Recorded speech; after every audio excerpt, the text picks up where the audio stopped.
was the father of the half Jew, half African Barack Obama, installed as president. Obviously, clearly, three separate races by blood, by physical and mental manifestations of heredity.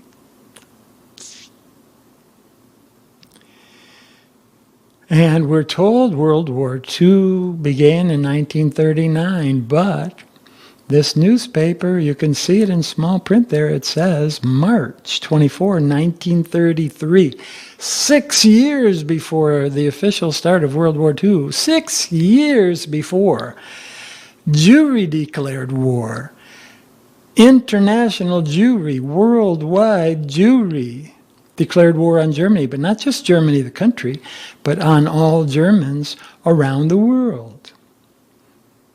And they did terrible things to Germans around the world. Not just the economic boycotts that they talk about here, of course, in the public newspaper article. And including in the USA, for example, we have plenty of documentation of a lot of the crimes that Jews did against German whites in the USA. And of course in Germany and in other countries. So anybody who begins to understand the criminality of Jewry now, a lot of them are slow, very slow, some of them never get it, and look back and realize, well, the Jews didn't start lying the day you figured it out.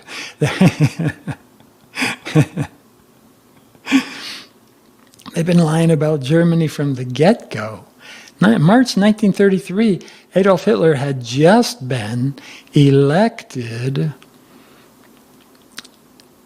with a, as I recall, a majority of votes for his party, his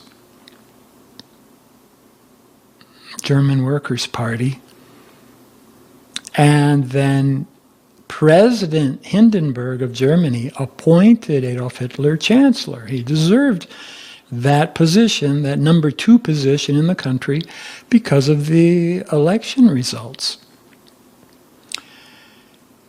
And right then, Jewry declares war on Germany. Nothing had been done yet.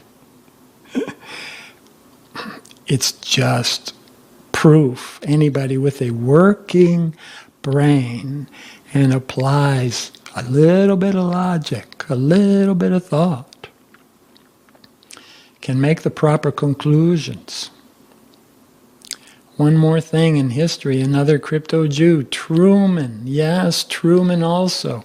Selected by Jew FDR to be his vice president. And then FDR, the heinous, diseased, crippled Jew, FDR dies, and so Truman becomes president.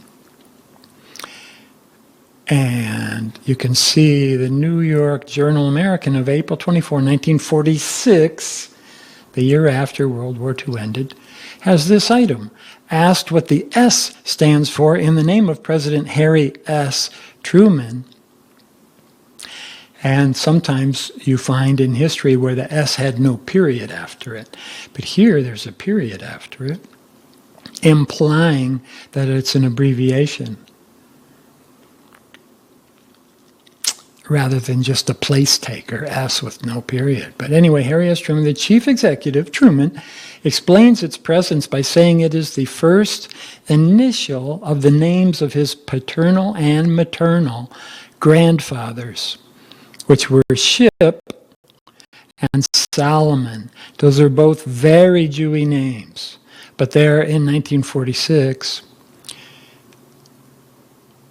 the editor who published this item put in parentheses that could this Ship actually be a different spelling for Schiff, which is a very known, widely known Jew name.